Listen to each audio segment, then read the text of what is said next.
നമസ്കാരം. ലോക്സഭാ തെരഞ്ഞെടുപ്പിനൊരുങ്ങി കേരളത്തിലും കോൺഗ്രസ് ദേശീയ അധ്യക്ഷൻ മല്ലികാർജുൻ ഖാർഗ ഉദ്ഘാടനം ചെയ്ത കേരളത്തിലെ ബൂത്ത് പ്രസിഡന്റുമാരുടെ സംഗമമായ ജനമഹാസഭ തൃശ്ശൂരിൽ അരങ്ങേറി.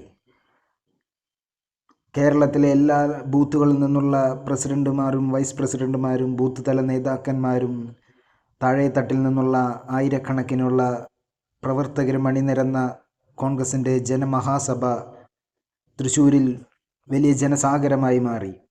വരും ദിവസങ്ങളിൽ ഈ ആവേശം ഉൾക്കൊണ്ടുകൊണ്ട് കേരളത്തിലെങ്ങും ശക്തമായ തെരഞ്ഞെടുപ്പ് പ്രചാരണ പരിപാടികൾക്ക് തുടക്കം കുറിക്കുകയാണ് കോൺഗ്രസ്.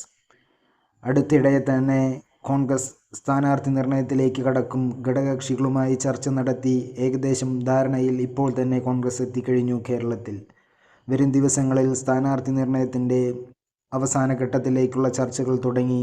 എത്രയും പെട്ടെന്ന് തന്നെ സ്ഥാനാർത്ഥികളെ തിരഞ്ഞെടുക്കുവാനും പ്രചാരണ പരിപാടികൾക്ക് ആവേശം നൽകുവാനും ഒരുങ്ങുകയാണ് കേരളത്തിൽ കോൺഗ്രസ്. കേരളത്തിൽ 20 ലോക്സഭാ സീറ്റുകളിലും വിജയം കാണുക എന്ന ലക്ഷ്യത്തോടുകൂടി കേരളത്തിലെ UDF മുന്നണി ഒറ്റക്കെട്ടായി തെരഞ്ഞെടുപ്പിനെ നേരിടാൻ ഒരുങ്ങുകയാണ്.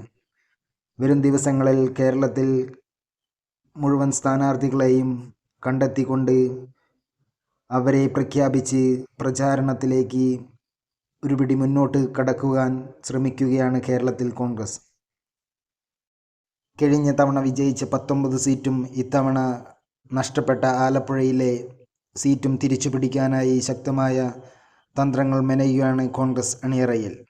കോൺഗ്രസിൻ്റെ തെരഞ്ഞെടുപ്പ് തന്ത്രജ്ഞൻ സുനിൽ ഖനഗോലു കേരളത്തിൽ നേരിട്ടെത്തി നടത്തിയ സർവേയിൽ 20 സീറ്റിലും കോൺഗ്രസ് നയിക്കുന്ന UDF മുന്നണിക്ക് വിജയിക്കാൻ സാധിക്കുമെന്നും അതിനുള്ള സാഹചര്യങ്ങൾ കേരളത്തിൽ നിലവിലുണ്ടെന്നും അദ്ദേഹം കോൺഗ്രസ് ദേശീയ നേതൃത്വത്തെ അറിയിച്ചു കഴിഞ്ഞു.